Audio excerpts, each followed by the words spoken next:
Good afternoon, everyone, and thank you for being here at the Grading Attendance Task Force update presentation.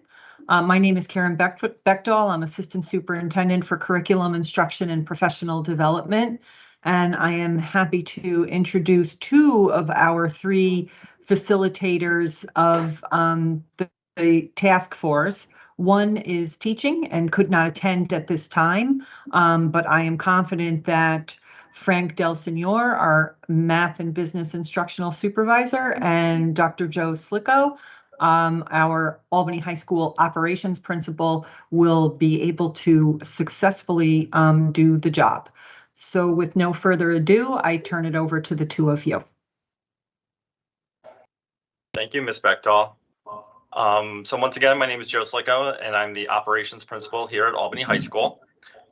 Before we begin, we just want to mention that should you have any questions, please submit them using our online feedback form that you see on the screen there, and that is located at albanyschools.org/feedback. And we will answer any questions that we receive during the presentation, following the presentation. So once again, albanyschools.org/feedback. Please use that form at any time to submit questions. Even if that happens to be after our presentation, we can always get answers to those questions after the fact. So we will begin with just kind of an overview of what this task force was, and to start, who made up this task force, our membership. So as Ms. Bechtel mentioned, we had three facilitators: Frank Del Signor, who's a district administrator; Sean Fitzsimons, who, as she mentioned, can't be here because he's currently teaching and he is a teacher; and myself. And as you can see on the screen, we had quite the array of other folks involved in this work, from district administrators to teachers, guidance counselors, union representatives, so on and so forth. So it was a very diverse group with some diverse backgrounds and definitely diverse opinions. Our charge that we were given was to review our current grading and attendance policies, procedures, and practices, review our current credit recovery procedures and practices, which we commonly refer to as APEX because that is the vehicle that we use for credit recovery, conduct open forums like this with secondary staff, review relevant data, including passing rates connected to credit recovery efforts, grade changes, and a whole bunch of things we'll talk about in a second, and then explore any policy implications that may exist.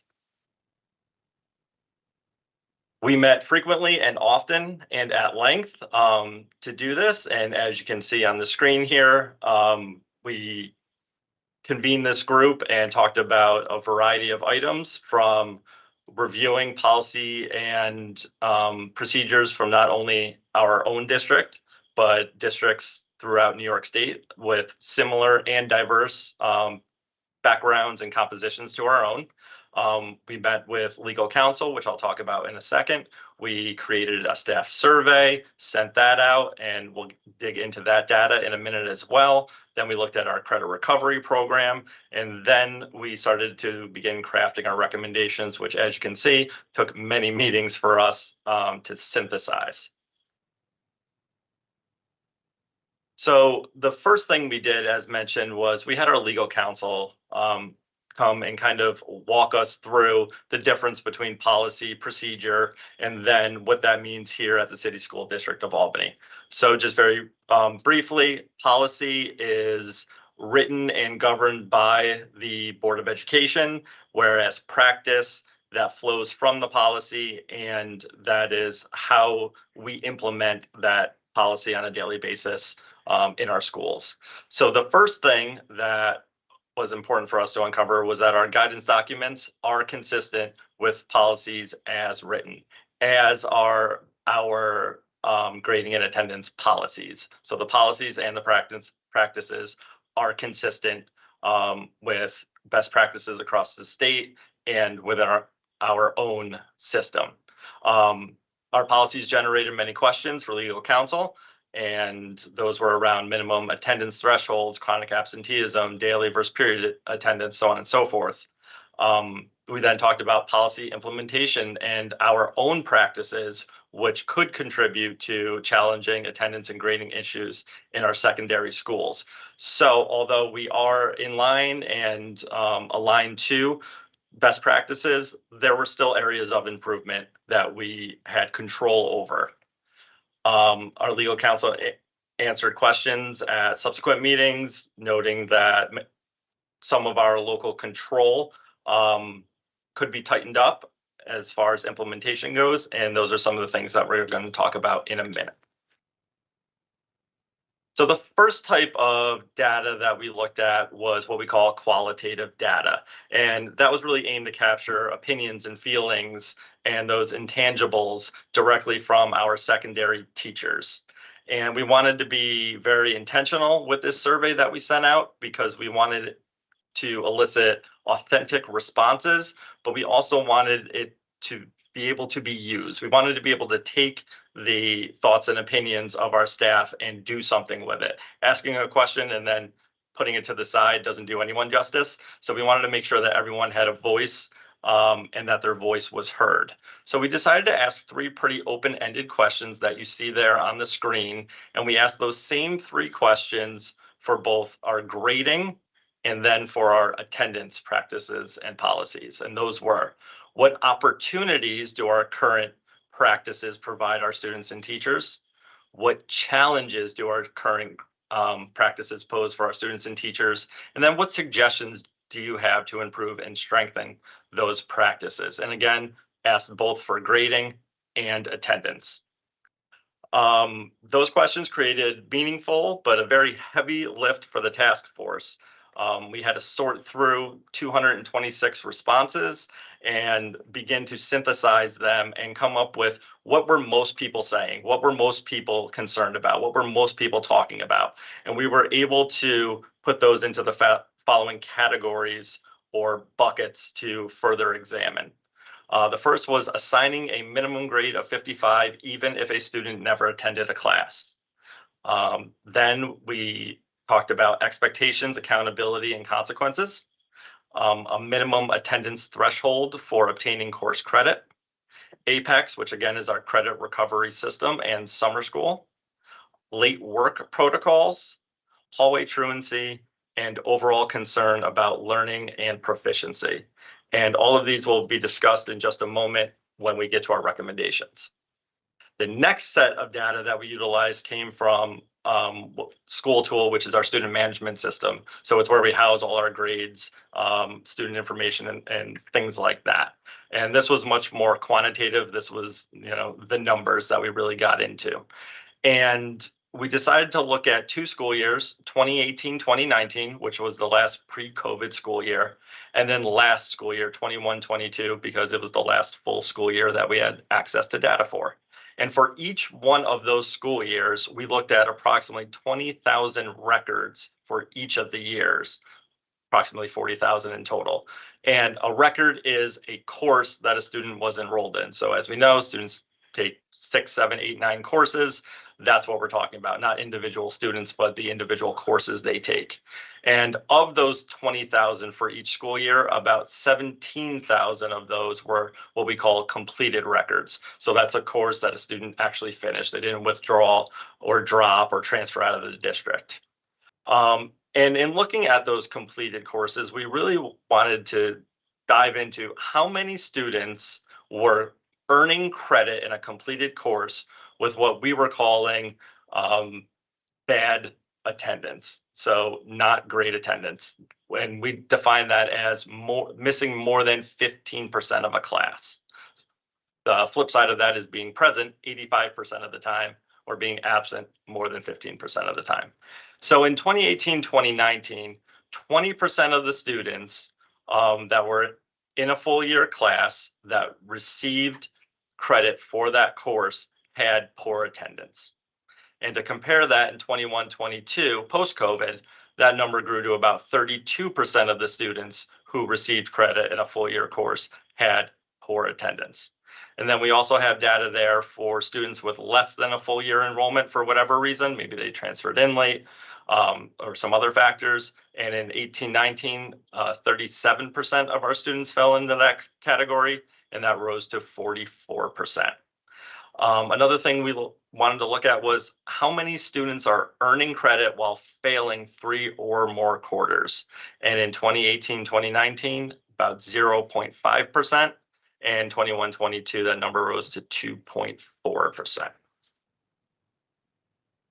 We then wanted to explore some factors that we thought were contributing to earning credits.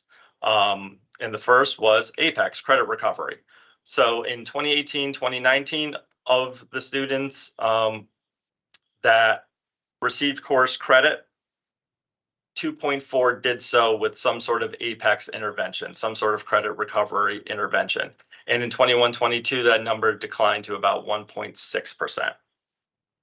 The next category was what we call Regents overrides. So these are courses that had a final year average that was below 65, so what we consider to be failing. But then it was changed to a 65 after a student passed the corresponding Regents exam. And in 2018-2019, very close to 0%. And in 21-22, about 0.5% of the cases that we studied fell into that category. And then finally, just final mark overrides. For some reason, be it teacher or administrator, there was an extenuating circumstance that caused a failing final average to be raised to a 65.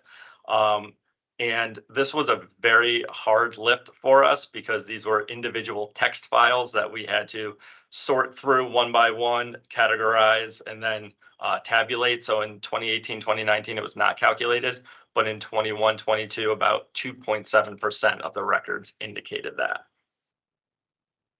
And then finally, we had one more question that the task force really wanted to look into. Do students receive the minimum the minimum grade for, say, marking period 1 only, and then they get back on track?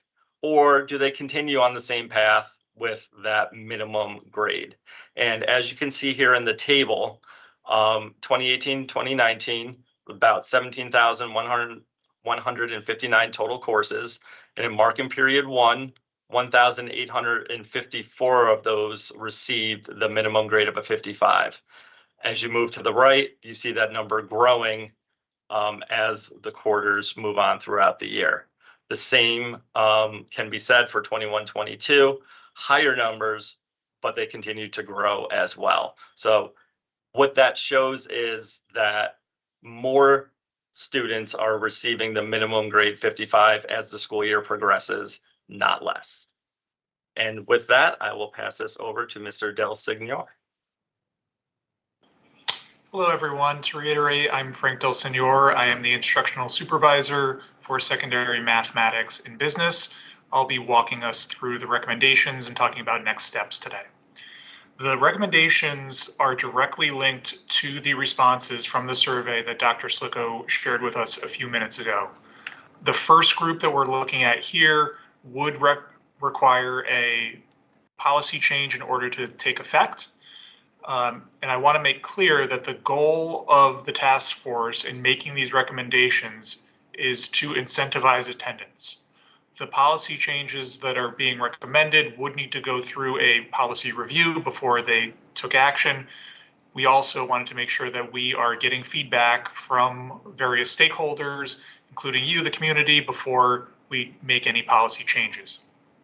The first recommendation you see there would be phased in nature over a 3-year period, and that would allow both the students to acclimate to changes, and it would also allow us at the district level to review those changes as they were being implemented and make adjustments as needed if things were not progressing the way that we hoped they would. Also, I want to draw your attention to the bottom of this slide where it talks about the safety net. All of the recommendations for policy change include this mechanism that would address any exceptions or extenuating circumstances that students might encounter that would keep them from meeting the thresholds that are explained here. So with all of that said, the first recommendation is about being eligible for the minimum 55 grade. In year 1, the task force is recommending that students with no more than 20 absences would be eligible for the minimum 55 in a particular quarter. That would reduce to 15 absences per quarter for year 2 and would reduce to 10 absences in a quarter for year 3. There's an additional layer to the recommendation for middle school specifically. This came out of the survey, and there were many responses that explained that at the middle level, students are coming to school, but due to the current policy, in quarter 4 specifically, students have calculated that they have already earned a passing grade in that course and are disincentivized from continuing to engage in the classroom learning activities. To address that, the task force is recommending that that minimum threshold of a 55 only would be for quarters 1, 2, and 3, and that in quarter 4 at the middle level, students would earn the grade that they earn. One other thing that I want to make clear is that with any of these minimum 55s and attendance, students who earn grades above a 55 but had more absences would still earn whatever grade that they had for that given quarter. The last recommendation is actually reinstating a pre-COVID policy. It's a recommendation to have a maximum threshold for absences to attend summer school. It was previously 28 total absences as the maximum for a student to be eligible for a course in summer school. The task force is recommending that we bring that pre-COVID policy back. The next set of recommendations that you see here, again, are related to the survey results that we saw previously. All of these are practice recommendations.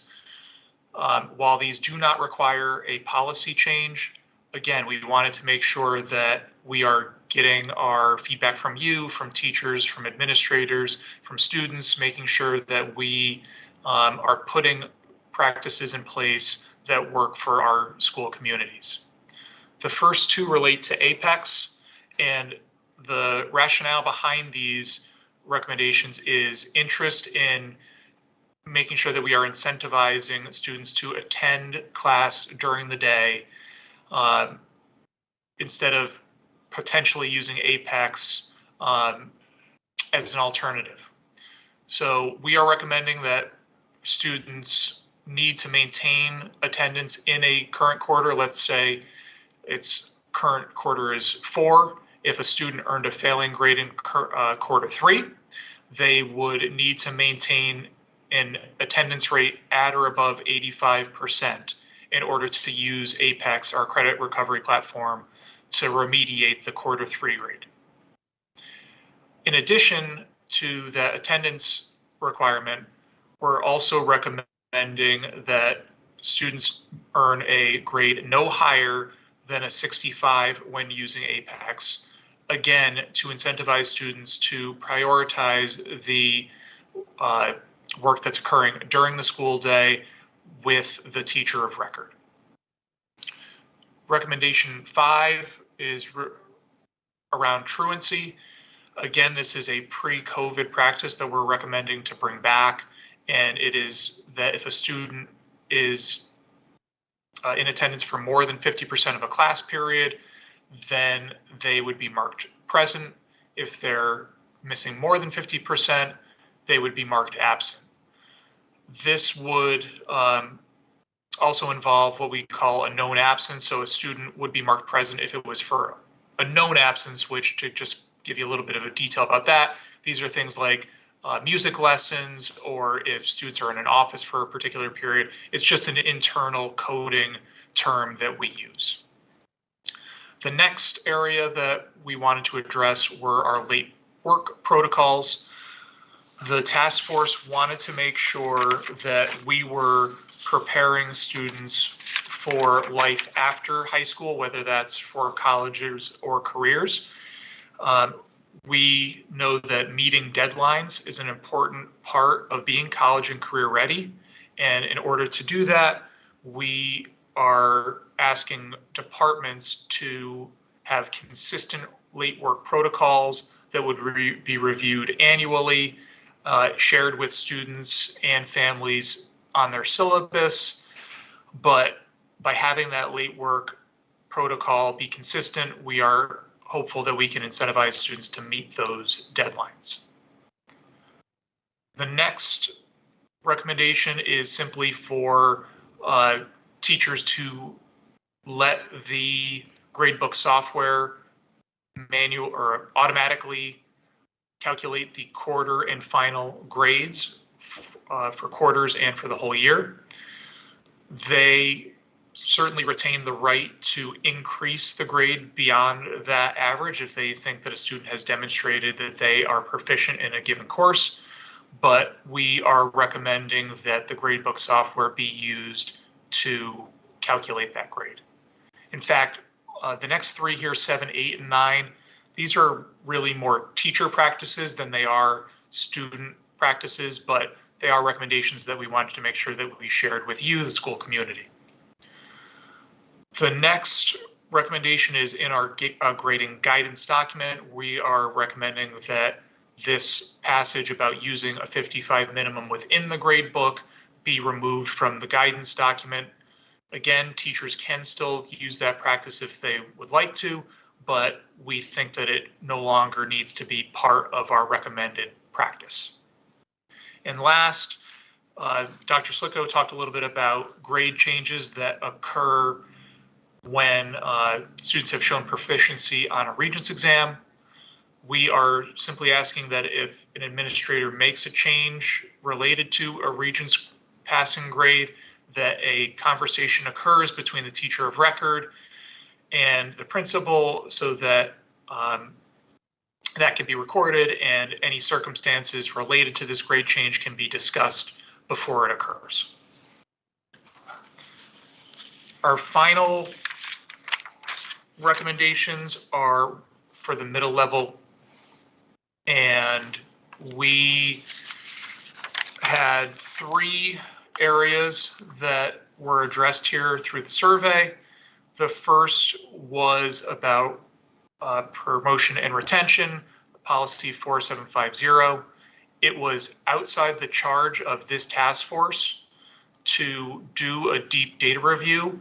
So we are recommending that in the short term, before the end of this school year, that policy is reviewed so that we can review our practices around retention.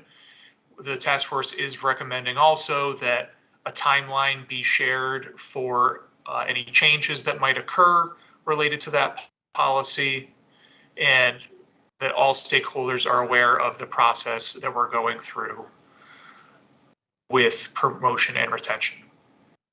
We also are asking that we review the summer school components of promotion, retention, and accountability as well. And thank you, Ms. Bechtel. We can go to the next slide at this time.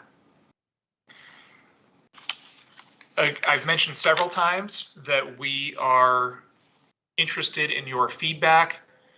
We are also interested in feedback from our teachers and administrators. We have already provided a survey. We are currently reviewing those documents and have a meeting on the books with our task force again to review those pieces of feedback, both from teachers and admin.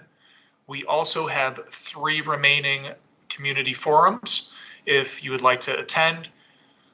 The first remaining one is on Monday. That'll be in person at Hackett Middle School from 4:30 to 5:30. The next is a newly added in-person option at Edmund J. O'Neill Middle School. That will be on Tuesday, May 23rd from 6 to 7 p.m. And we will have translators available in multiple languages for students and families that need translation services. And then our final in-person community forum will be on Wednesday, May 31st, and that will be at Albany High School from 5:15 to 6:15 p.m. We started by providing this link, and we're going to end in the same place. If you have any questions that you'd like to ask now, or at any point between now and the conclusion of those community forums, We will be accepting feedback actually through Wednesday, June 7th. You can provide that feedback by visiting albanyschools.org/feedback. And you can also visit our website for an extended version of this presentation that provides additional information about the rationale, the recommendations, and the concerns that led to those recommendations by visiting the website that's there at the bottom of the page. And with that, again, if there are any questions, please submit them, and I will turn it over to Mr. Lesko to let us know if we've received any questions. Thank you, Frank. Yes, we do have 2 questions that have come in during the forum, during the presentation. We'll take them one at a time. Our first question is, if a student is absent 20 or more days and achieves a grade of more than 55, do they keep that grade, or is there a penalty for missing more than 20 days? Another way of saying this is there a need to incentivize attendance if a student is achieving a passing grade without attending class regularly? I can speak to that one. As Mr. Del Signor said when he went over that particular recommendation, this is only for students to receive the minimum grade of 55. If a student earns more than that 55, regardless of what their attendance is, that is what they would still get, either quarter, end of year, whatever the case may be. So this is just the safety net of the minimum 55 grade being assigned. Terrific, thank you. And our second question, this is the last question that we have at this point. How are students who are chronically absent due to documented illnesses or others accommodated? Sure. So we have an extensive, what we call MTSS process, multi-tiered system of supports that we run here at the high school, specifically through our 4 academies. So the way our school is set up, when you enter Albany High School, there's a lottery system and you are assigned to one of 4 academies.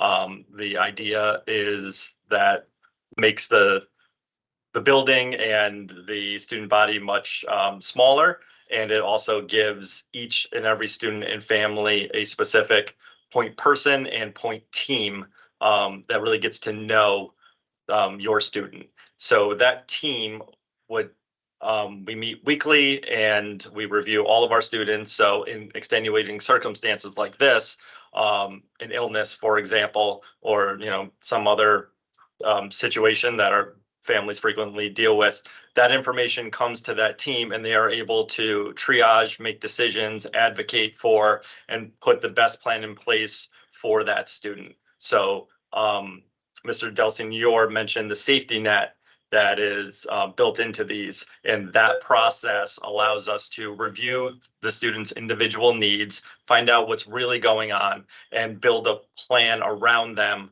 with input from social workers, their classroom teachers, homeschool coordinators, administrators, other trusted adults in that child's life to wrap arms around and really come up with the best plan possible. So we have those systems in place already, and we would certainly continue to do that in years to come. Thank you. Those are the 2 questions that we have this afternoon, and thank you to the community members or the parents who took the time to send those questions in to us. And again, that is all we have at the moment. Thank you. Thanks, everyone. Thank you for attending if you're here with us, and we look forward to 3 more presentations and the community's questions. I think that's it for now.